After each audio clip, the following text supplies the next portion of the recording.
Hello friends, welcome to exam you जो दे आपके सपनों को उड़ान। मैं वर्षा साहू आज की जनरल साइंस की क्लास में आप सबका स्वागत करती हूँ। फ्रेंड्स, आज की क्लास में हम लोग प्लांट मार्फोलॉजी पादप आकारिकी से रिलेटेड कुछ एमसीक्यूज करने वाले हैं। ठीक है, तो प्लांट मार्फोलॉजी जो टॉपिक है वो एसएससी जीडी के अतिरिक्त एसएससी सीएचएसएल, एसएससी सीजीएल और पीएससी एग्जामों के लिए भी मोस्ट इम्पॉर्टेंट है। ठीक है, तो आज की क्लास हम लोग एक मोटिवेशन से स्टार्ट करते हैं। तो मोटिवेशन है, यकीन और उम्मीद लक्ष्य को आसान नहीं बल्कि संभव बनाते हैं। ठीक है, तो इसलिए कॉन्फिडेंस जो होता है वो बहुत ही ज़रूरी होता है, बट ओवर कॉन्फिडेंस नहीं। ठीक है, तो क्लास स्टार्ट करते हैं। हम लोग आज प्लांट मार्फोलॉजी स्टार्ट करने जा रहे हैं। ठीक है, कौन सा? प्लांट मार्फोलॉजी पादप आकारिकी। तो प्लांट मार्फोलॉजी होता क्या है? मार्फोलॉजी में मार्फो मीन्स होता है आकार और लोगोस मीन्स होता है अध्ययन। ठीक है, तो प्लांट मार्फोलॉजी क्या है? तो प्लांट मार्फोलॉजी जो है वो जीव विज्ञान की एक शाखा है जिसके अंतर्गत हम लोग पौधों के स्वरूप, उनकी साइज, उनके कलर तथा पौधे के विभिन्न भागों के एक्सटर्नल मार्फोलॉजी तथा पोजीशन का अध्ययन करते हैं। ठीक है, तो आज का हमारा फर्स्ट क्वेश्चन देखते हैं जो इसी से रिलेटेड है। मूलांकुर के अतिरिक्त पौधे के किसी भी भाग में विकसित होने वाली जड़ें कहलाती हैं। यहाँ ऑप्शन दिया है तंतुमय मूल, अपस्थानिक मूल और स्तंभ मूल, मूसला जड़ें। ठीक है, तो रूट जो होता है यह हम लोगों के दो टाइप के होते हैं। पहला रूट होता है टैप रूट और दूसरा एडवेंटिटियस रूट। ठीक है, तो टैप रूट जो होता है वो मूलांकुर से विकसित होता है। ठीक है, टैप रूट को हिंदी में बोलते हैं मूसला जड़, जो कि मूलांकुर से विकसित होता है। और एडवेंटिटियस रूट जो होता है, ठीक है, एडवेंटिटियस रूट जो होता है वो हम लोगों के मूलांकुर के अतिरिक्त पौधे के किसी भी भाग से, तो मूलांकुर के अतिरिक्त पौधे के किसी भी भाग से बोलें तो उनके तनों से हो जाएगा, उनके पत्तियों से। ठीक है, तो इनसे विकसित हो सकती हैं। तो आंसर क्या हो जाएगा? अपस्थानिक मूल, क्योंकि यह मूलांकुर के अतिरिक्त पूछ रहा है। ठीक है, मूलांकुर से बोलता तो आंसर क्या हो जाता? मूसला जड़। ठीक है, नेक्स्ट क्वेश्चन देखते हैं। मूलांकुर से विकसित होने वाली जड़ें कहलाती हैं। यहाँ क्या पूछ रहा है? मूलांकुर से, और ऑप्शन दिया है तंतुमय मूल, मूसला जड़ें, श्वसन मूल, अपस्थानिक मूल। तो मूलांकुर से विकसित होने वाली जड़ें क्या कहलाती हैं? आंसर क्या हो जाएगा हम लोगों का? मूसला जड़ें, टैप रूट। ठीक है, आंसर हो जाएगा टैप रूट। यहाँ देखिए मूलांकुर और मूसला, इसमें भी मूल है, इसमें भी मूल है, तो इससे हम लोग याद कर सकते हैं मूलांकुर और मूसला। मूलांकुर से विकसित होता है मूसला जड़। नेक्स्ट क्वेश्चन दिया है, श्वसन मूल मिलती है। ऑप्शन दिया है पान में, चेस्टनट में, जूसिया में, मक्का में। तो श्वसन मूल किस में मिलता है? आंसर हो जाएगा हम लोगों का जूसिया में। ठीक है, नेक्स्ट क्वेश्चन है, डहेलिया की जड़ें होती हैं। यहाँ ऑप्शन दिया है कंदील तथा पुलकित, कुंभी रूप, स्वांगीकारी, रेशेदार। तो डहेलिया की जड़ें होती है, आंसर क्या हो जाएगा? कंदील तथा पुलकित। ठीक है, डहेलिया की जड़ कुछ इस प्रकार से होती है। ठीक है, ये क्या दिख रहा है? गुच्छे में दिख रहा है ये जड़। ठीक है, और क्या दिख रहा है? मोटा सा दिख रहा है। तो ये क्या होता है? कंदील होता है, क्योंकि भोज्य पदार्थ जो है वो जड़ में संचित हो जाता है, जिसके कारण वह कंदील रूप धारण कर लेता है। और पुलकित से आशय है गुच्छेनुमा, तो इस प्रकार से गुच्छेनुमा होता है। तो डहेलिया की जड़ें कैसी होती है? कंदील तथा पुलकित। नेक्स्ट क्वेश्चन है, उपरिरोही मूल मिलती है। ऑप्शन दिया है टीनोस्पोरा में, अमरबेल में, आर्किड में, भारतीय रबड़ में। तो क्या हो जाएगा आंसर? आंसर हो जाएगा आर्किड में। ठीक है, आर्किड जिसको हम लोग क्या बोलते हैं? वैंडा बोलते हैं। ये किसी दूसरे पौधे पे रहता है। ठीक है, उपरिरोही मूल मिलती है, मतलब आर्किड जो है वो दूसरे पौधे पे रहता है, इसमें वेलामेन जड़ें होती हैं। ठीक है, नेक्स्ट क्वेश्चन है, निमेटोफोर्स प्रायः मिलती हैं। यहाँ ऑप्शन दिया है शुष्कोद्भिदों में, उपरिरोहियों में, मैंग्रोव पादपों में, जलोद्भिदों में। तो निमेटोफोर्स या श्वसन मूल प्रायः किस में मिलती हैं? मैंग्रोव पादपों में। ठीक है, क्या हो जाएगा आंसर? मैंग्रोव पादपों में। और मैंग्रोव पादप क्या होते हैं? ऐसे पादप होते हैं जो खारे पानी वाली जगहों पे पाए जाते हैं। ठीक है, खारे पानी वाली जगहों पे खारा पानी कहाँ रहेगा? तो खारा पानी समुद्र किनारे रहेगा, और समुद्र किनारे की ज़मीन कैसी होती है? दलदली होती है। ठीक है, वहाँ का पानी खारा होता है, ज़मीन दलदली होती है। तो दलदली ज़मीन पर जो है वायु की कमी हो जाती है। ठीक है, तो इसके लिए उसमें निमेटोफोर्स श्वसन मूल जड़ें पाई जाती हैं। ठीक है, तो ये निमेटोफोर्स क्या होते हैं? इनमें वातरंध्र लेंटिसेल्स पाए जाते हैं, जिससे जो लेंटिसेल्स हुए तो उसमें रंध्र युक्त संरचना होती है, जिससे वायुमंडलीय हवा को वो अवशोषित कर लेते हैं। ठीक है, और जो वायु की कमी होती है वो पूरी हो जाती है। तो निमेटोफोर्स प्रायः किसमें मिलते हैं? मैंग्रोव पादपों में। ठीक है, नेक्स्ट क्वेश्चन है, आर्किड में विलामेन जड़ें होती हैं। ऑप्शन दिया है सहारा देने के लिए, कार्बोहाइड्रेट स्वांगीकरण के लिए, नमी अवशोषित करने के लिए, गैसों के विनिमय के लिए। तो आर्किड में विलामेन जड़ें होती हैं क्या करने के लिए? तो आंसर हम लोगों का हो जाएगा नमी अवशोषित करने के लिए। ठीक है, आर्किड में जो विलामेन जड़ें पाई जाती हैं उनकी जड़ों को विलामेन जड़ें कहते हैं, जो कि नमी अवशोषित करने के लिए होती हैं। ठीक है, आर्किड को हम लोग वैंडा भी बोलते हैं, और उसकी जड़ प्रायः नमी अवशोषित करने के लिए होती है। नेक्स्ट क्वेश्चन है, निम्नलिखित में कौन सा एक जड़ नहीं है? ऑप्शन दिया है आलू, गाजर, शकरकंद, मूली। तो आंसर क्या हो जाएगा? आंसर करो तो निम्नलिखित में से कौन सा एक जड़ नहीं है? तो आंसर हो जाएगा आलू, क्योंकि आलू क्या है? एक तना है। ठीक है, इसमें नोड पाए जाते हैं, और नोड जो है वो जड़ में नहीं पाई जाती। ठीक है, नोड तने में पाई जाती है, जो कि तने की विशेषता है कि नोड पाया जाता है। ठीक है, गाजर, शकरकंद और मूली जो है ये जड़ हैं। ठीक है,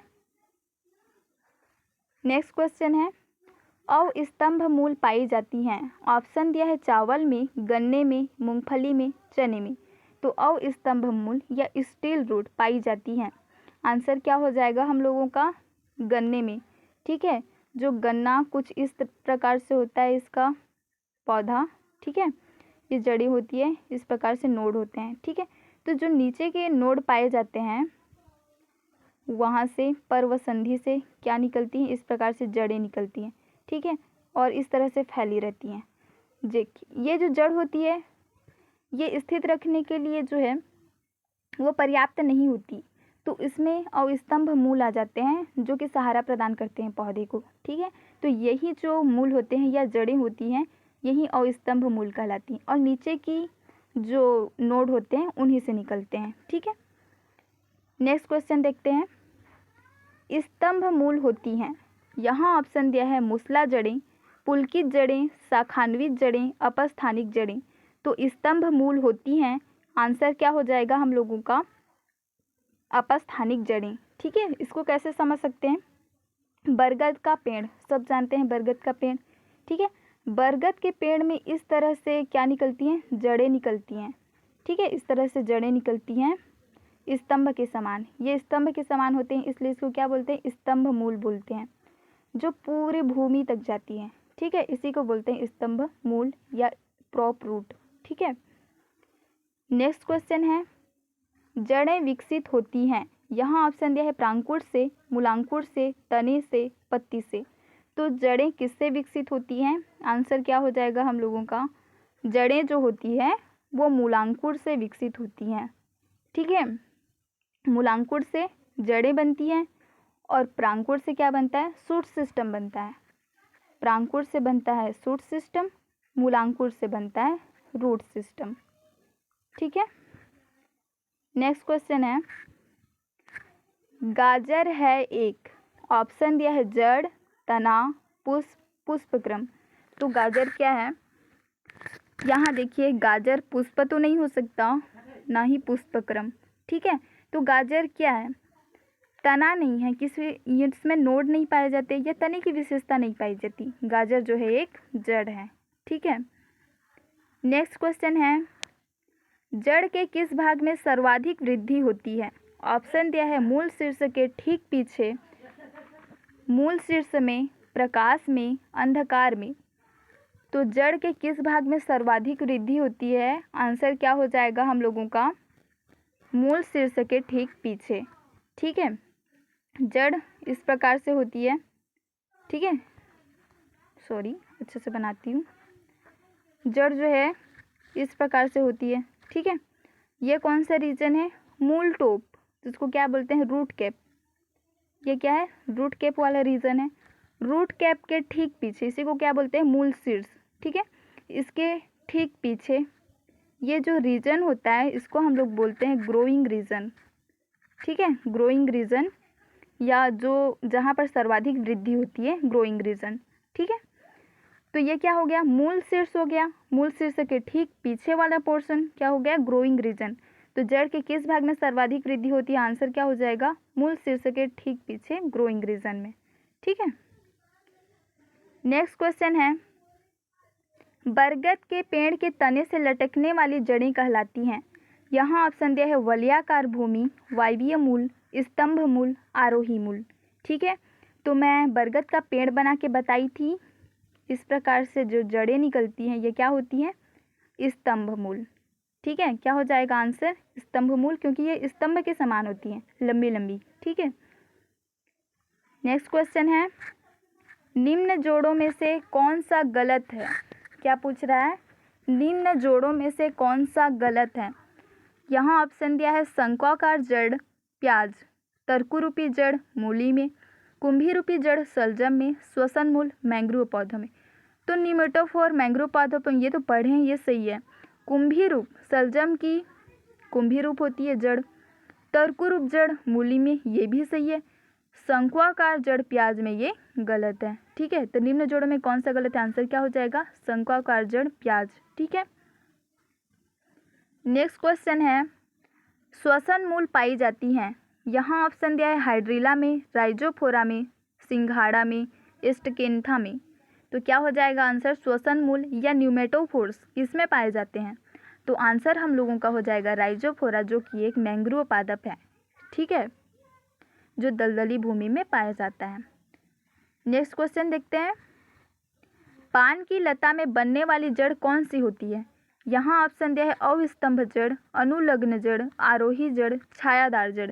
तो पान की लता में बनने वाली जड़ कौन सी होती है? आंसर क्या हो जाएगा हम लोगों का? छायादार जड़। ठीक है, नेक्स्ट क्वेश्चन देखते हैं, आलू का खाने योग्य भाग है। ऑप्शन दिया है जड़, कलिका, फल, तना। ठीक है, तो क्या हो जाएगा आंसर? आलू का खाने योग्य भाग कौन सा है? ये आलू है। तो हम लोग आलू में किसको खाते हैं? आलू को ही खाते हैं, है ना। तो और आलू है क्या? तना। तो आंसर क्या हो जाएगा? तना। हम लोग आलू तना को खाते हैं।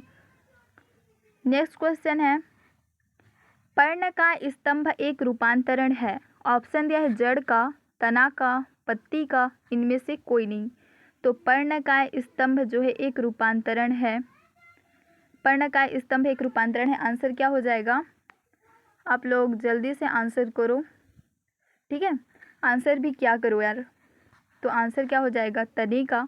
पर्ण का स्तंभ किसका रूपांतरण है? तने का। ठीक है, क्या होता है इसमें जो है ये किसमें परिवर्तित हो जाता है? सूल, कांटों में परिवर्तित हो जाता है। ठीक है, नागफनी के प्रकाश संश्लेषी कार्य होता है। ऑप्शन दिया है घन कंद द्वारा, पर्ण का स्तंभ द्वारा, परनाइत वृंत द्वारा, सल्क कंद द्वारा।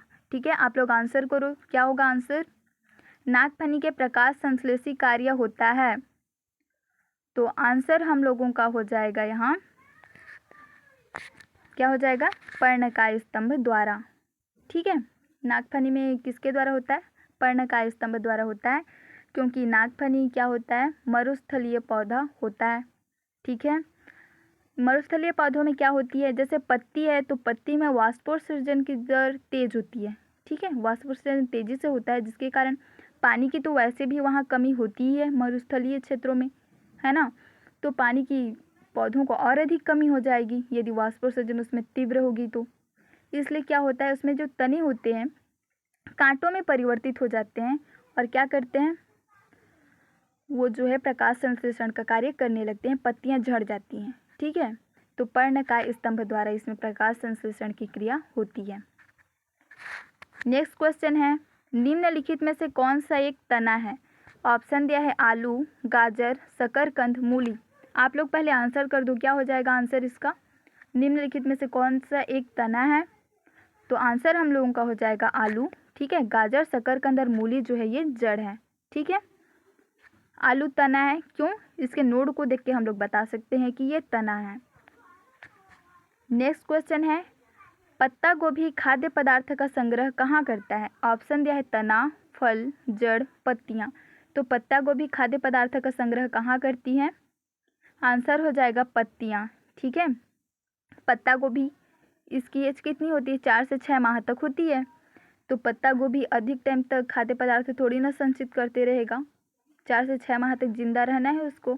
तो क्या करता है, पत्ती में वो खाना बनाता है, प्रकाश संश्लेषण की क्रिया द्वारा पत्ती में ही संचित करता है। ठीक है, तो नेक्स्ट क्वेश्चन देखते हैं। आलू भूमिगत रूपांतरित तना होता है जिसे कहा जाता है? ऑप्शन दिया है शल्ककंद, घनकंद, प्रकंद, कंद। तो आलू भूमिगत रूपांतरित तना है जिसको हम लोग क्या बोलते हैं? ठीक है, हम लोग क्या बोल देते हैं उसको? कंद बोल देते हैं। ठीक है, नेक्स्ट क्वेश्चन है, निम्नलिखित में से क्या तने का रूपांतरण नहीं है? ऑप्शन दिया है प्याज का बल्ब, अरबी का घनकंद, शकरकंद का कंद, आलू का कंद। तो निम्नलिखित में से क्या तने का रूपांतरण नहीं है? मतलब कौन सा तना नहीं है? तना नहीं है मतलब या तो जड़ होगा या और कुछ होगा। तो देख लेते हैं कि तना इसमें क्या है। प्याज का बल्ब तने का रूपांतरण है, अरबी का घनकंद ये भी तने का रूपांतरण है, और आलू का कंद ये भी तने का रूपांतरण है।